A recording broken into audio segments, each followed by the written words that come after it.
o tema desse mês é lesões mediastinais, né? Seguindo aí o roteiro do nosso curso teórico. E nessa primeira aula eu vou falar sobre as lesões do mediastino anterior, e na segunda aula, lesões de mediastino médio, posterior e lesões difusas, tá? Bem, as lesões mediastinais, elas têm diferentes origens e diferentes causas, né? Os pacientes, a clínica, né, ela é bastante variável, né? Os pacientes podem ser sintomáticos, mas muitas das vezes essas lesões mediastinais são achado de exame de imagem, o paciente não tem nenhum sintoma relacionado a essa lesão, né? Os exames de imagem, principalmente os exames seccionais, a tomografia e a ressonância, eles são muito importantes, não só na elaboração do diagnóstico diferencial, sempre em correlação com os dados clínicos, mas também no estadiamento e no segmento, né? Então, às vezes, vocês vão ver o pessoal dando aula de mediastino e falando que a radiologia é muito inespecífica, a massa mediastinal pode ser qualquer coisa. Isso não é verdade, né? Hoje, com a tomografia e a ressonância, a gente consegue estreitar o diagnóstico diferencial e, com certeza, ajudar muito, né, o colega clínico e cirurgião, não só em relação ao diagnóstico, mas no planejamento terapêutico, tá? O melhor jeito da gente ajudar mais e errar menos é localizar adequadamente a lesão, avaliar corretamente a composição tecidual e saber identificar a relação com as demais estruturas. Esse é o nosso papel diante das lesões mediastinais no exame de imagem. Desta maneira, nesta aula, a gente vai apresentar, né, os aspectos clínicos mais importantes, rever o papel da imagem, a anatomia e a semiologia na avaliação das lesões mediastinais, aprender as características das principais lesões do mediastino anterior, então o foco dessa aula também é mediastino anterior. Lembrando que no mediastino anterior, a gente tem 3 dos 4 T's da regrinha das 4 principais causas de massas mediastinais. Então, seriam as lesões do timo, os teratomas, né, os tumores de células germinativas e o terrível linfoma, né? Fica faltando aqui apenas a tireoide, que na verdade é uma lesão, né, cérvico-mediastinal, mas comumente vai para o mediastino anterior, mas pode também ir para o mediastino médio ou posterior. Em relação aos aspectos clínicos, né? Então, os tumores mediastinais mais comuns do adulto são o timoma, o bócio mergulhante e o linfoma.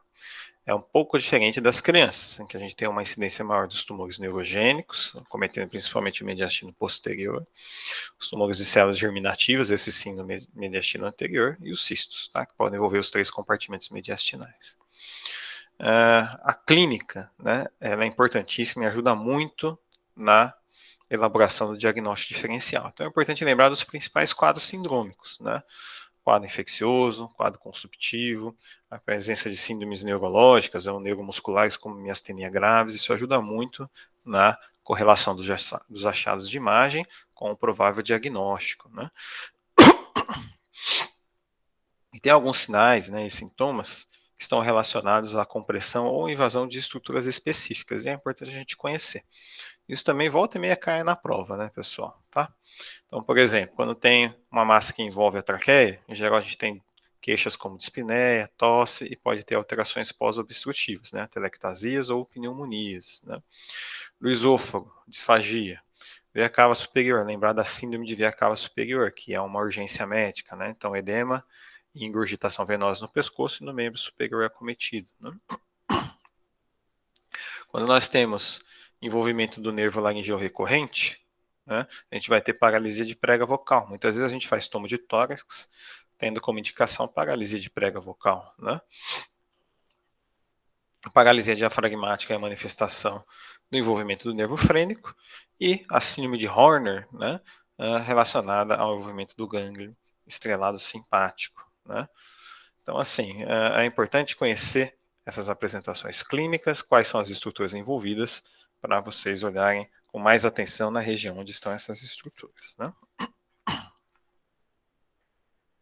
O raio-x vai ser sempre o primeiro exame de imagem na avaliação das doenças torácicas, porém, em relação às massas mediastinais, em geral, ele é pouco específico, né? O que a gente vai ver é um alargamento mediastinal, né? Muitas vezes há alguns sinais que ajudam, tá? Mas o raio-x ele é apenas o primeiro exame, em geral levando à realização da tomografia ou da ressonância, que obviamente devem ser feitos com contraste para a avaliação adequada dos tecidos moles do mediastino. Nesses exames é importante localizar adequadamente e fazer a caracterização morfológica e tecidual da lesão, né? O ultrassom ajuda principalmente nas lesões cérvico-torácicas, por exemplo, na suspeita do bócio mergulhante, tá? Porém é mais limitado. A tomografia e a ressonância são os principais exames, né? E lembrar então do diagnóstico diferencial não neoplásico, das lesões não neoplásicas que podem simular neoplasias do mediastino, né? Como eu já comentei, no adulto, o bócio mergulhante é uma das mais comuns, tá? Mas por vezes também variantes da normalidade, malformações vasculares podem simular massas, inclusive levando a alargamento mediastinal no raio-x, aneurismas, né? Hérnias, principalmente as hérnias diafragmáticas. Então é importante lembrar desses diagnósticos diferenciais, que obviamente são fáceis de serem identificados no exame de tomografia ou ressonância, mas no raio-x é mais difícil, pode simular massa neoplásica no mediastino. Esse artiguinho é bem legal, um artigo da Radiographics de revisão, né, Lines and Stripes, Where Did They Go? Vale a pena, faz uma revisão aí dos aspectos radiográficos da avaliação mediastinal, destacando as linhas, né, e as curvas, né? O que a gente tem que olhar com atenção, tá? Então, lembrar dos espaços escondidos no PA, né? Então, principalmente retroexternal, retrocardíaco, né?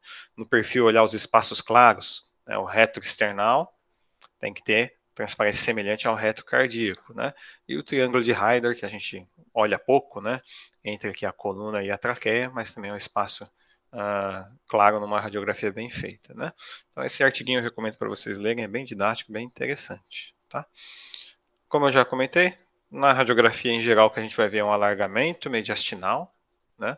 No perfil, ele ajuda a identificar qual compartimento mediastinal acometido, né? Então a gente vê que está obliterado o espaço retroexternal, favorecendo uma massa de mediastino anterior. Às vezes os sinais relacionados aos ídos pulmonares podem ajudar também. Então aqui, por exemplo, a gente tem o sinal da sobreposição hilar, mostrando para a gente que a massa é de mediastino anterior realmente. E aqui é um exemplo de um caso de um linfoma não Hodgkin, né? Também com um derrame pleural à esquerda. Na tomografia, muito mais fácil de identificar. No raio-x, em geral, o que a gente vai ver é esse alargamento mediastinal, tentando localizar adequadamente dentro dos compartimentos mediastinais, né? A divisão em compartimentos é essencial, é o que facilita sobremaneira a elaboração dos diagnósticos diferenciais, tá? Porém, é importante lembrar que não tem limites físicos entre os compartimentos mediastinais. Então, uma lesão ela pode se insinuar para outro compartimento. É importante olhar realmente o epicentro da lesão, né? O que a gente usa, né, foi inicialmente estabelecido em 2014 para a neoplasia tímica e depois extrapolou para todo tipo de lesão mediastinal, né? Então tem melhor correlação, né, com a origem dos tumores, leva em consideração o que a gente vê na tomografia e na ressonância e tem uma implicação principalmente oncológica. Então essa classificação que vocês devem utilizar no dia a dia, tá? É o que eu recomendo para vocês estudarem. Lembrando também que quando nós vamos falar de aumento linfonodal, né, de linfonodopatia ou de massas linfonodais, a gente deve sempre usar as estações linfonodais, sendo a doença neoplásica ou não. Então aqui, né, está a divisão dos compartimentos mediastinais que a gente deve utilizar no dia a dia. Uma imagem axial da tomografia computadorizada, uma reconstrução sagital dessa mesma tomografia. Em azul, o mediastino anterior ou pré-vascular, né? Basicamente tem gordura, né? Tem um único vaso que cruza o mediastino anterior, que é a veia braxcefálica esquerda, tá? Linfonodos e tecido tínico. Esse é o mediastino anterior, em azul no axial, aqui na imagem sagital. Em laranjinha, o mediastino médio ou visceral, né, que comporta a maioria dos órgãos mediastinais, inclusive cardiovasculares, a traqueia, o esôfago e a aorta descendente. Textos mais antigos, vocês vão ver que às vezes o pessoal joga o esôfago no mediastino posterior. Não está correto, tá, pessoal? O esôfago faz parte do mediastino visceral, tá? No mediastino médio. O mediastino posterior é esse em verdinho, ou paravertebral, né? Então, ele compreende realmente o espaço paravertebral. Aqui no aspecto sagital, vejam que ele envolve aqui a região dos forames neurais e é onde a gente identifica principalmente as lesões relacionadas aos músculos e às raízes nervosas. Tá? Então, essa é a classificação dos compartimentos mediastinais a ser utilizada. E aqui, as estações linfonodais. Tá? Inicialmente desenvolvido para o câncer de pulmão, hoje a gente usa também para todas as doenças. Tá? Essa é o esquema que está disponível na nossa apostila. Então, lembre-se que tem algumas pegadinhas, né? Por exemplo, que diferencia as estações 2 e 4, direita e esquerda, não é a linha média, é a linha paratraqueal esquerda. O que diferencia a estação 4E da estação 5 é o ligamento arterioso. Então, tem várias pegadinhas aí que é legal de vocês conhecerem para poder utilizar corretamente no dia a dia. Então, devem ser usadas as estações linfonodais para a descrição de qualquer doença que envolva os linfonodos, né? Da caracterização tecidual, né? Eu gosto dessa tabelinha aqui, é o que está também disponível na nossa apostila, né? Tanto para a tomografia quanto para a ressonância, né? Então, é importante lembrar que na tomografia a única densidade específica é a densidade da água destilada, que é 0 unidades Hounsfield, que foi a referência utilizada pelo Hounsfield, né? Para determinar todas as outras densidades, que são características, mas não específicas, né? A gente pode ter variação dos valores a depender da máquina, né? E alguns tecidos, né? A depender da sua constituição, eles podem ter uma densidade diferente, né? Então, o clássico é a famosa densidade de partes moles, que é de 10 a 70. Então, a densidade de partes moles pode tanto representar um tecido sólido, por vezes não tão vascularizado, quanto um cisto com conteúdo denso ou hemorrágico, por exemplo. Tá? São esses valores que eu recomendo vocês usarem, né? Lembrar também da densidade do sangue, ó, maior que a densidade de partes moles. E na ressonância, né, a mesma coisa, sendo que a ressonância, obviamente, ela é mais fidedigna para a caracterização tecidual. É mais fácil de ver gordura, é mais fácil de ver o líquido, né? É mais fácil de identificar os conteúdos aí relacionados ao sangue, né? Porém, lembrar que a ressonância perde para a tomografia, principalmente na caracterização das calcificações e dos tecidos ósseos densos, né? Além do gás também, que é mais difícil de ver na ressonância, mais fácil de ver na tomografia. Então, isso daqui é essencial para o correto diagnóstico das lesões mediastinais. Mas vamos lá. Em relação às lesões do timo, né? O timoma é o tumor mais comum do mediastino anterior no adulto. Tá? Em geral, envolve mulheres acima de 40 anos. É importantíssima essa associação com miastenia graves. Muitas vezes o paciente tem o diagnóstico de miastenia e vem para fazer a investigação de um possível timoma ou outro tipo de lesão do timo. Né? Vale a pena lembrar que outras síndromes neuromusculares também podem ter relações com lesões tímicas. O timoma, na imagem, é caracterizado por uma massa sólida, em geral bem delimitada, homogênea, porém, quanto maior a massa, maior a chance de ter alterações císticas, alterações necróticas, e o timoma pode ter calcificações. Tá? A característica da imagem tem relação com a histologia, então, uma lesão que tem margens mal definidas, que tem invasão do tecido adiposo adjacente, que tem mais necrose, que tem mais hemorragia, mas provavelmente é uma lesão maligna. Lembrar de um tipo bem característico de metástase do timoma, que daí provavelmente representa um timocarcinoma, né? Que são as drop metástases, então essa extensão por contiguidade através das membranas pleurais e pericárdicas, então lembra uma gota, né, de vela escorrendo, né, pela vela, por isso tem esse nome, drop metástases, tá?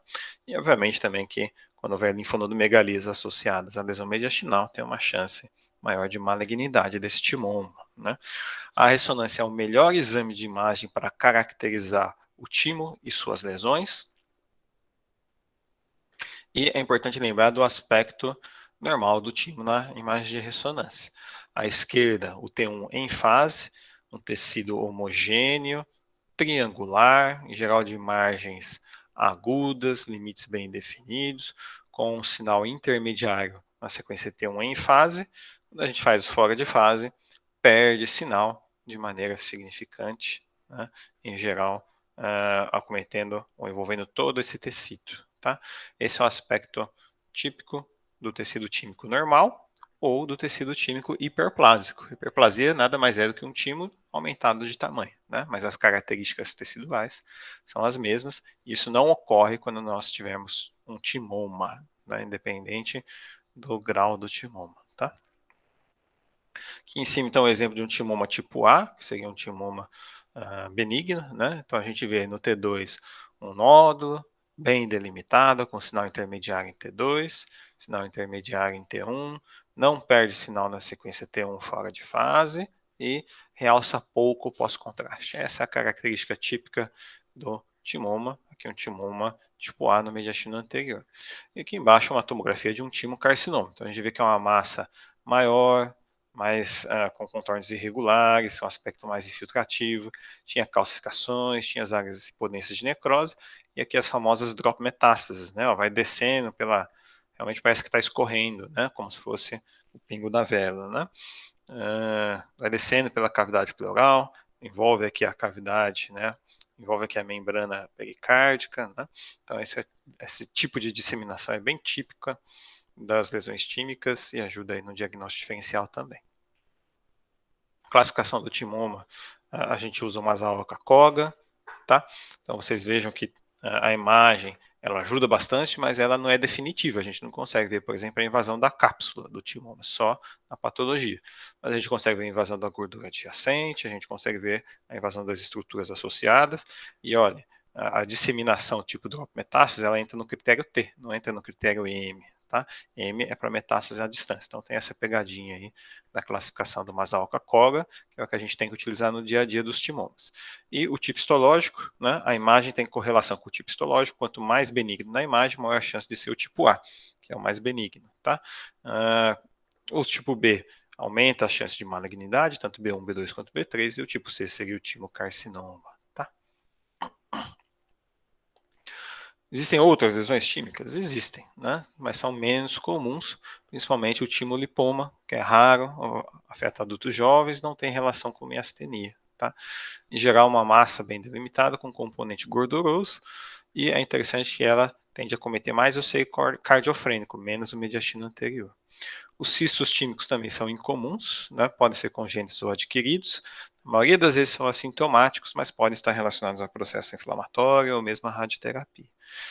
Esses cistos são do mediastino anterior, mais comumente simples, por vezes minimamente complexos. Então, tem uma septação, conteúdo mais denso, mas não é para ter componente nodular na parede ou áreas sólidas no interior, né, sólidas vascularizadas.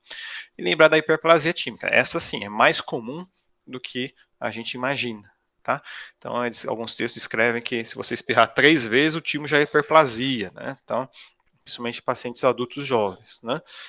De pegadinha, é legal lembrar que a hiperplasia tímica verdadeira é aquela relacionada, por exemplo, ao timo rebote, que a gente vê bastante no dia a dia da oncologia, e que a hiperplasia, por exemplo, da miastenia graves ou das doenças reumatológicas, ela é uma hiperplasia linfóide. Isso de vez em quando cai na prova, é legal de vocês lembrarem, né?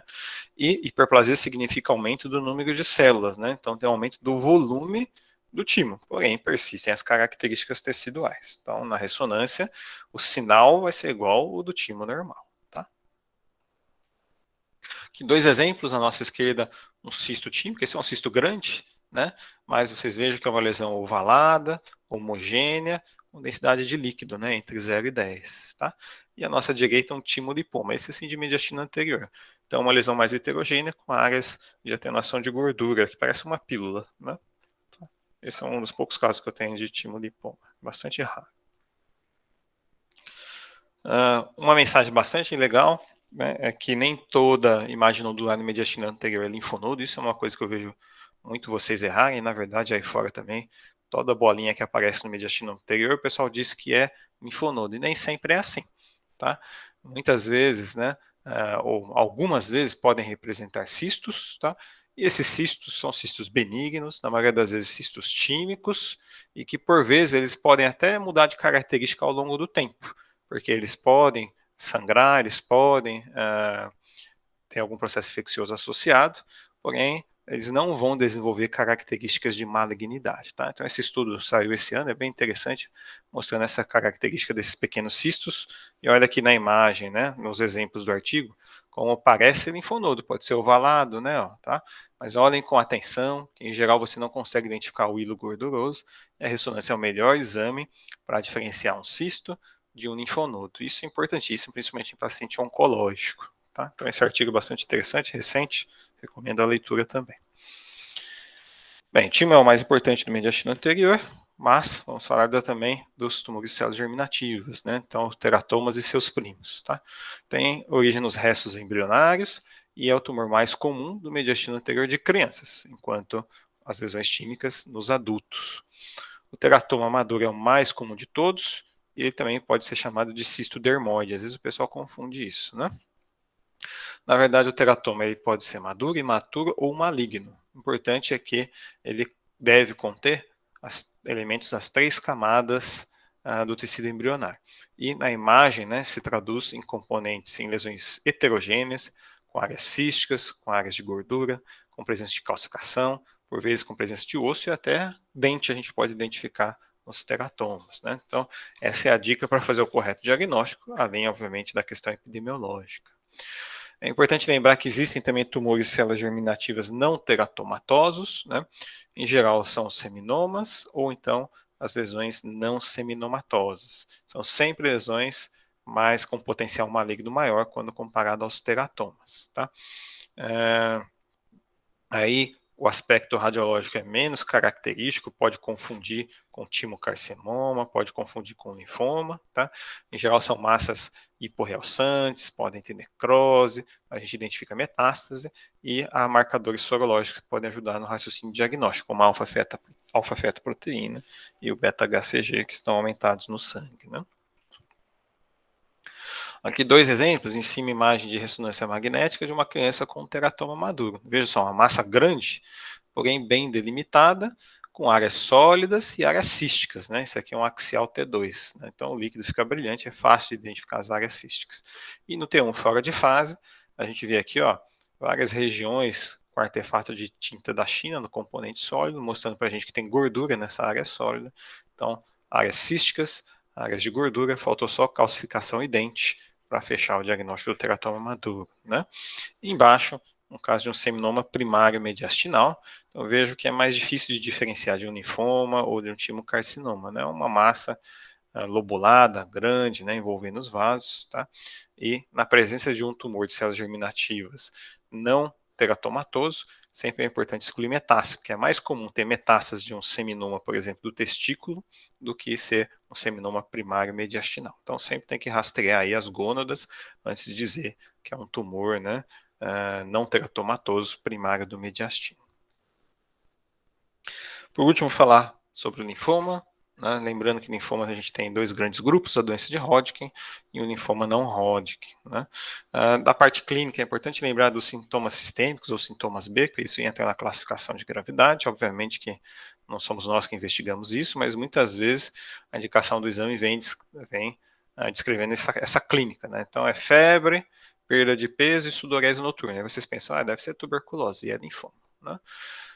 Muitas vezes a história também é de linfonodos palpáveis na região cervical, inguinal ou axilar e pode ter sintomas compressivos ou de invasão das estruturas mediastinais, como a gente já comentou no começo da aula. A doença de Hodgkin tem uma incidência bimodal, então acomete mais pacientes jovens e acima de 50 anos, e a gente tem 4 subtipos, sendo que o mais comum é a esclerose nodular. Não vou me aprofundar aqui na histologia dos linfomas, tá, turma?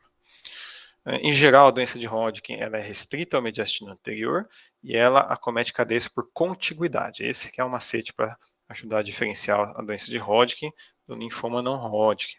Apesar que na maioria das vezes a gente coloca como uma doença, uma lesão suspeita para a doença linfoproliferativa. Mas olhem isso com atenção, porque ajuda também no diagnóstico diferencial. Em geral, a doença de Hodgkin é mais homogênea, realça pouco a moderadamente pós-contraste e uma característica bem marcante dos linfomas, principalmente da doença de Hodgkin, é que vai envolvendo os vasos, né, os grandes vasos e até vasos de menor calibre, porém sem invadir, sem estenosar, né, com exceção das veias. As veias, como a parede é mais fina, realmente elas reduzem de calibre, mas as artérias principalmente, muitas vezes a gente vê um envolvimento circunferencial, sem invasão, sem estenose, e isso também acontece em relação à via aérea central. Essa é uma característica bem marcante da doença linfoproliferativa na imagem, né? Não só no mediastino, também em outras partes do corpo. O linfoma não Hodgkin, os mais comuns são o difuso de células B, esse é o que a gente vê no dia a dia, mas lembrar que há outros tipos, inclusive mais agressivos, como o linfoma linfoblástico de células T. Tá? Em geral, as lesões tendem a ser maiores, mais heterogêneas, uma maior chance de necrose, de hemorragia, e a característica mais marcante que diferencia da doença de Hodgkin é esse envolvimento não contíguo das cadeias linfonodais. Tá? Então, você pode ter doença cervical e doença abdominal, sem necessariamente ter doença mediastinal. Um exemplo de paciente com doença de Hodgkin, aqui no escanograma, né, a gente vê que tinha um alargamento mediastinal, né, parece que tinha duas aortas. Na tomografia, olha lá, uma massa homogênea no mediastino anterior, com extensão aqui para a região mais do mediastino médio, bem delimitada. No sagital, olha que legal aqui, ó, envolvendo esse vasinho, não sei se é uma torácica interna, né? Mas olha como circunda o vaso sem estenosar, sem comprimir, tá? Essa é uma característica bem marcante do linfoma, principalmente da doença de Hodgkin, né? Se a lesão for maior, como nesse caso, olha aqui o raio-x, um alargamento mediastinal, né? Envolvendo aqui, inclusive, a região do hilo pulmonar direito, com sinal da sobreposição hilar, né? Olha na tomografia, uma lesão maior, com áreas de necrose, limites não tão regulares, né? Aí aumenta a chance de ser um linfoma não Hodgkin, tá? Como nesse caso aqui. Mas também uma massa heterogênea de mediastino anterior. O estadiamento do linfoma nós devemos fazer seguindo o Ann-Harbor, né, adaptada por Cotswold.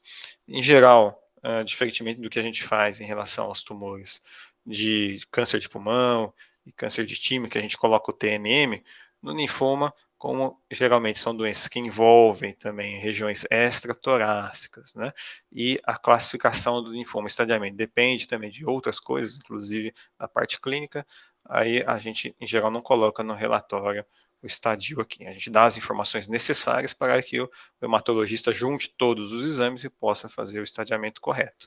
O que é importante saber? O que ele tem que saber para poder fazer a adequada classificação. Então, veja só, quantos sítios linfonodais estão envolvidos, se tem doença acima e abaixo do diafragma, se tem doença extra-linfática, né, tem lesão no pulmão, tá? Tem envolvimento por contiguidade do pulmão, tá? Isso também faz diferença. Tem esplenomegalia, então tudo isso é importante de estar colocado, de estar presente no laudo. E outra coisa é lembrar do sufixo X, né, que tem a ver com a presença de uma massa, né, maior ou igual a 10 centímetros do seu maior diâmetro, ou maior do que 1/3 do diâmetro torácico transverso, que seria uma lesão bulk, né, ou maciça ou volumosa. Isso é importante também de estar descrito, né? O controle de tratamento, né, o restadiamento do linfoma, a gente não deve fazer pelo RECIST, a gente deve fazer pelo Lugano, que é mais chato do que o RECIST, infelizmente. Os conceitos são os mesmos, né, a resposta completa, a resposta parcial, progressão de doença e doença estável, porém o jeito de fazer é diferente, né? Então essa é a tabelinha que está na nossa apostila. Tem alguns detalhes, vale a pena vocês estudarem isso, mas não precisa decorar. Agora, toda vez que estiver diante de um restadiamento de linfoma, lembrar que não é para fazer o RECIST, é para fazer o Lugano, né? Então, tem algumas pegadinhas, tá? Do que é lesão-alvo, de como medir, a gente leva em consideração o maior eixo e não o menor, tá? Então, tem algumas pegadinhas legais de vocês lembrarem. Em conclusão, então, raio-x vai ser sempre o primeiro exame, porém, uma acurácia muito baixa na avaliação das doenças mediastinais. A tomografia e a ressonância, que devem ser feitos com contraste, são os exames mais acurados e devem localizar e caracterizar as lesões, né? Pode injetar contraste no paciente com miastenia, não existe indicação formal, contraindicação formal, tá? O timoma é o tumor mais comum no mediastino anterior do adulto, boa parte das vezes está associada a síndrome de miastenia graves, e a ressonância magnética é o melhor exame para avaliar as massas mediastinais em geral, então desta maneira também para avaliar as lesões do timo, pois permite diferenciar uma hiperplasia de um timoma de um cisto tímico, tá? Então a ressonância, se precisar, indica direto, não precisa nem fazer a tomografia antes.